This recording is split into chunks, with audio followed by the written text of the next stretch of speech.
મુખ્યમંત્રી ભૂપેન્દ્ર પટેલની રાજ્ય સરકારનો એક મહત્વપૂર્ણ નિર્ણય, જેમાં 75 વર્ષ જૂના ટુકડા ધારા 1947માં મહત્વપૂર્ણ સુધારા વધારા કરવામાં આવ્યા છે। આ સુધારા પ્રમાણે વર્ષ 1948 ની નવા કાયદાના અમલ સુધીમાં એટલે આટલા સમયગાળા સુધીમાં જે કિસ્સામાં જમીનના નિયમ કરતા નાના ટુકડા પડ્યા હોય અથવા કાયદાનું ઉલ્લંઘન થયું હોય એવા તમામ જૂના ભંગને કોઈ પણ પ્રકારનો દંડ વસૂલ્યા વિના વિનિયમિત એટલે રેગ્યુલાઇઝ કરવામાં આવશે।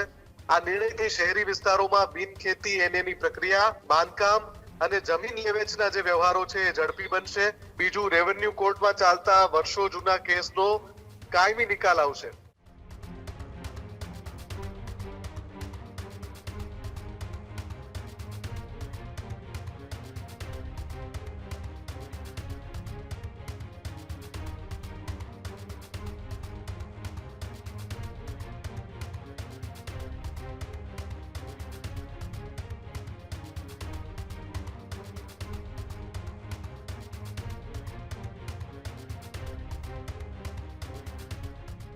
મુખ્યમંત્રી ભૂપેન્દ્ર પટેલની સરકારે એક મહત્વપૂર્ણ નિર્ણય લીધો છે।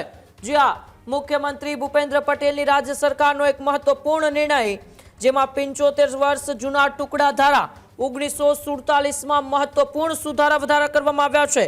ટુકડા ધારાના ભંગ કોઈ પણ પેનલ્ટી વિના નિયમિત કરાશે। 1948 થી અત્યાર સુધી થયેલા તમામ ટુકડા આ ધારા ભંગમાં આવરી લેવાશે। સમગ્ર રાજ્યમાં હવે 10 ગુઠાનો એક સમાન નિયમ છે તે લાગુ કરી દેવામાં આવ્યો છે। ત્યારે સુધારાને રાજ્યપાલ અને રાષ્ટ્રપતિ તરફથી પણ મંજૂરી મળી। સરકારના નિર્ણયથી જમીન લેવેચમાં સ્થાનિક ગૂંચવાડા છે તે સ્થાનિક ગૂંચવાડા દૂર થશે। ત્યારે શહેરી વિસ્તારો ટુકડા ધારાની અસરમાંથી સંપૂર્ણપણે મુક્ત થશે।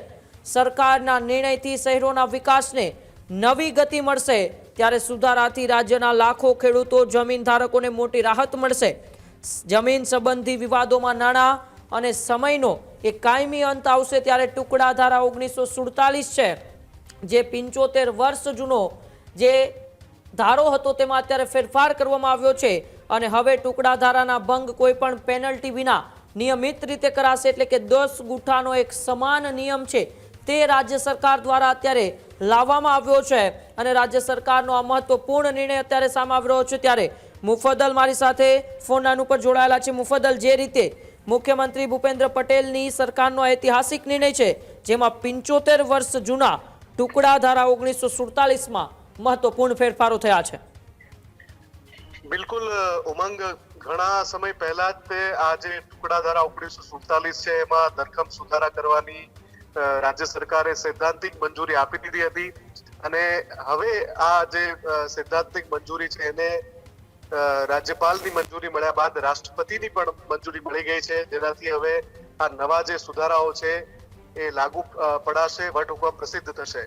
આ સુધારા પ્રમાણે વર્ષ 1948 ની નવા કાયદાના અમલ સુધીમાં એટલે આટલા સમયગાળા સુધીમાં જે કિસ્સામાં જમીનના નિયમ કરતા નાના ટુકડા પડ્યા હોય અથવા કાયદાનું ઉલ્લંઘન થયું હોય એવા તમામ જૂના ભંગને કોઈ પણ પ્રકારનો દંડ વસૂલ્યા વિના વિનિયમિત એટલે રેગ્યુલાઇઝ કરવામાં આવશે અને હવે આ તમામ વ્યવહારો આપોઆપ વિનિયમિત થઈ જશે અને કાયદેસર ગણાશે। ટૂંકમાં જમીનના નિયમ કરતા નાના ટુકડા પડ્યા હોય અને કાયદાનું ઉલ્લંઘન થયું હોય આવા તમામ કિસ્સામાં એક ચોક્કસ દંડ વસૂલવામાં આવતો હતો ટુકડા ધારા 1947 મુજબ।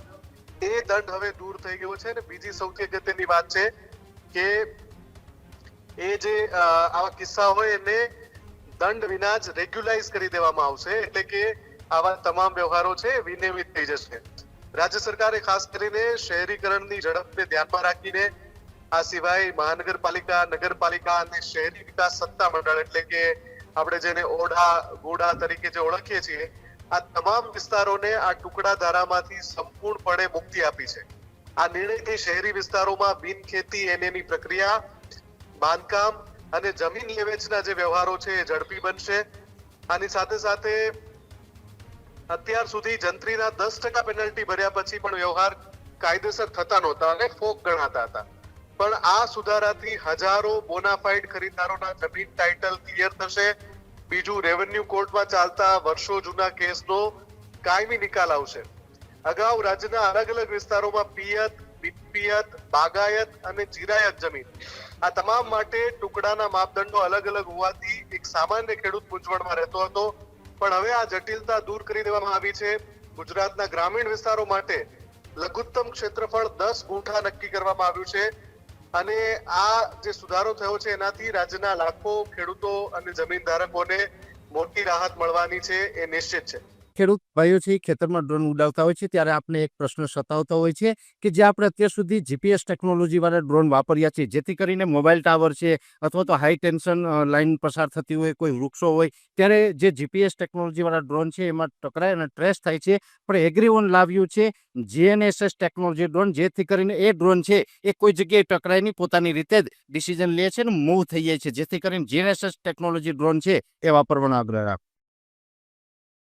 હજુ સુધી તમે અમારી ચેનલને સબસ્ક્રાઇબ નથી કરી તો અત્યારે જ ન્યૂઝરૂમ ગુજરાતને સબસ્ક્રાઇબ કરો, ફેસબુક અને ઇન્સ્ટાગ્રામ પર ફોલો કરો.